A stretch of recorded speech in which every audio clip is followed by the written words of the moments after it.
Hello everybody, once again Jim Messina here for Vintage Drums Talk. We're at the 2015 Chicago Vintage and Custom Drum Show. We're coming to you from the Rebeats Cafe again, but this is a very special year. It's the 25th anniversary, 25 years of this show, and it's really moving on. And once again, I'm sitting here with two fellow vintage drum collectors. It doesn't get any better than this, you guys. The top deals are done here at the show, and here's two top collectors who just did a deal. Mike Curotto and Bunny Carlos, how you guys doing? Hey Jim, how you doing? You know, I'm having the time of my life this year. I love coming here, sitting down and chatting with you guys every year. I wait for it. But look, they did a deal this year, as everybody, all these top guys do. This is just one deal, Mike, for you, right? Mm-hmm. We're going to talk about some of the others later on, but this is between you and Bun. Let me know. Tell us what this is all about here. What do you got? Well, about 10 years ago, Jack Lawton of Jack Lawton fame called me from his drum show, I believe, and said, "There's a drum here you probably want to have, and it's sitting here." And he told me what it was, and I said the check's in the mail, and just like that. It's a gold flash Ludwig and Ludwig snare drum in art gold from 1935, December 1935, I think is the date stamp. Now, you know, when you say gold flash, you know, a lot of guys, and, you know, some of you know what this is, but some of you younger guys might say, what do you mean? It looks like gold sparkle to me, but what makes this gold flash? Just the flash is the broken glass. It is a broken glass sparkle. So there's pieces of broken glass, and it's flashier than a glitter sparkle, and was probably made before they had glitter sparkle also. They used the term gold flash in the 30s. It was probably a jazz term.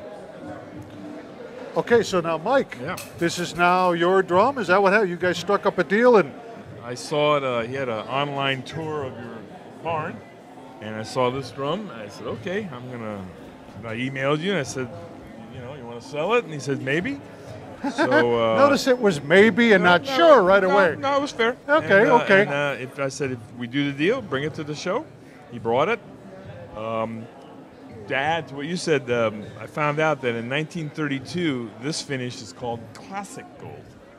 Yeah, so really? 32 they made it. It's more yellowish than the copperish. Yeah. Mark Cooper hit me to that, and you know, and Bill Wanser too.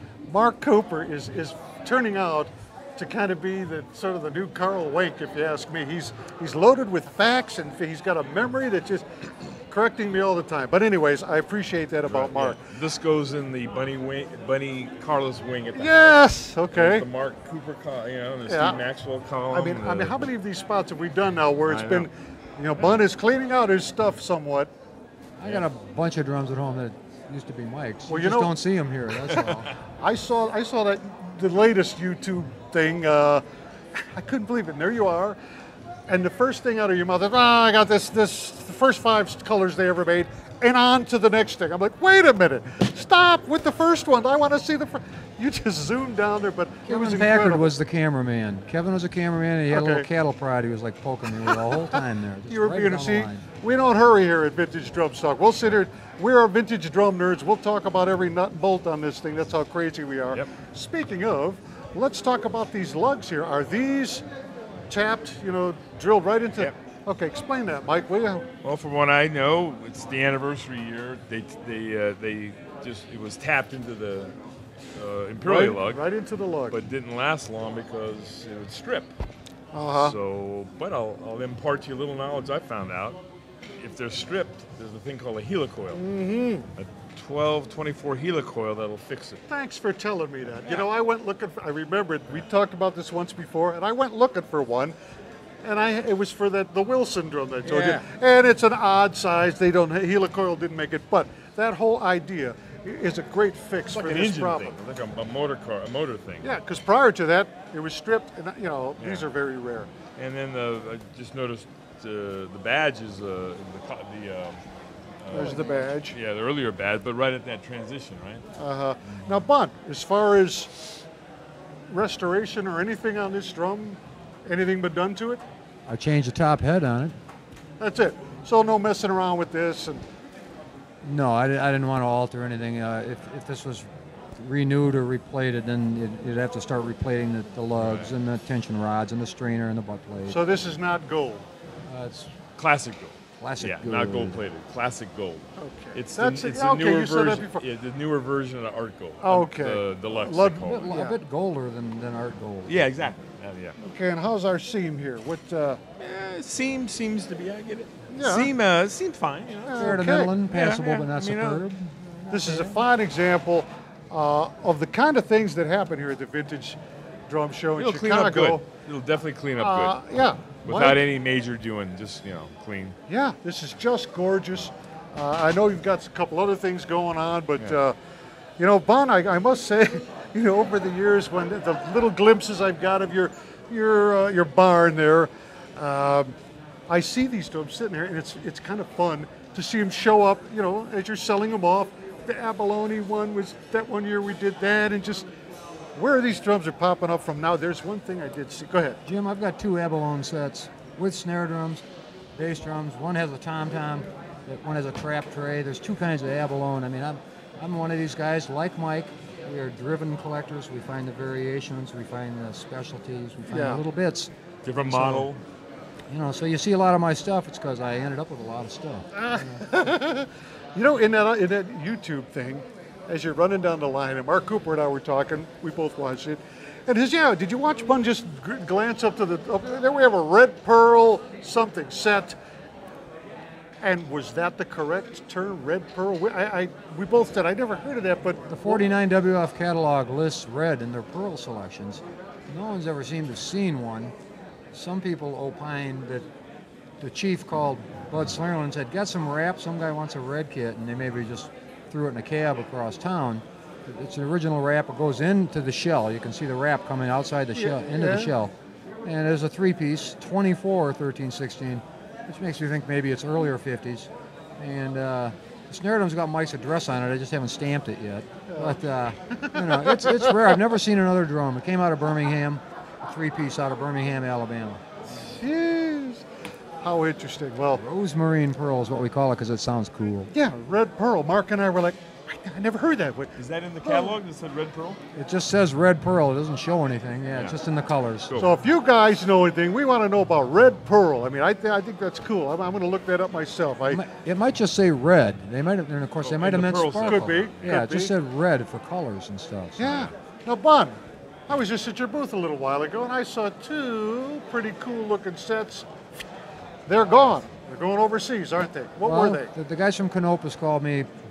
We messaged a couple of weeks ago, and they've purchased sets and drums from me before, and I said, "Come on over to the house," and they came over and rooted around and looked through some stuff and grabbed some cowbells and stuff. And I had these 2 bass drums sitting there, and they were, and I said, yeah, the toms and the floor toms, they're in a trailer all ready to go. And so they were interested in them. They came over and looked at them. It's a mod orange 3-piece and a citrus mod 3-piece. See you later. 22, 16, 13 sizes. Mod orange, drop dead, purpley, minty, cool looking, and a citrus relatively untouched. And I gave them a bargain on them, and they're going to the land of the rising sun to be jammed on and enjoyed. See that? Now, last night was the load in here, and were those guys here last night? Yeah, they got a booth across the hall here. Yeah. Okay, but that happens a lot here. A lot of stuff goes on before this show is even open to the public. Pretty cool deals. Look, something like this got decided upon. But, it's VIP night, right? I mean, I like it. You can buy a pass to get into this show to be there for that, right?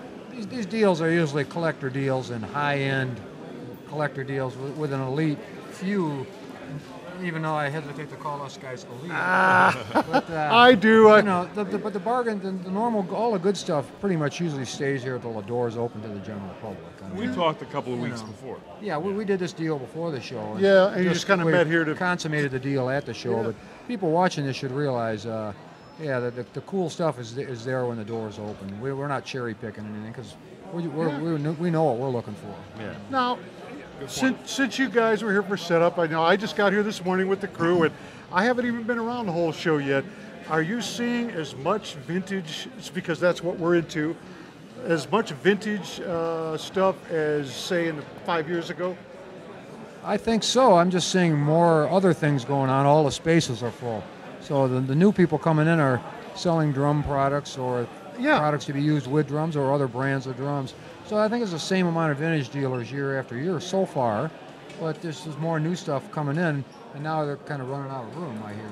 Now, I'm going to call you an old timer as far as this show goes. 25 years, guys, and how many have you been here? How many probably shows? Done 22 or 3 of them. I had a couple gigs on a couple shows. You were here in the beginning, and I wasn't here then, but back then I hear it was really a comfortable vibe. It was different than it is today, right?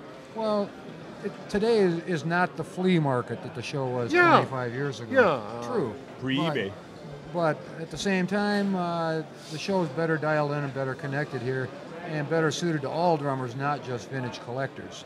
Yeah. And so the show still in this venue maintains a small town attitude with big city advantages. It really does. We're right next to Chicago, but we're not in Chicago.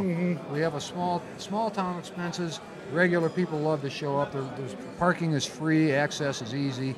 This is an ideal place. Unfortunately, it's not ideally sized. It's looking like they're going to need to move for a bigger space, so maybe going into the city. Yeah, and prior to this, we were in a smaller building right here at the Kane County Fairgrounds, and they had to move into this building.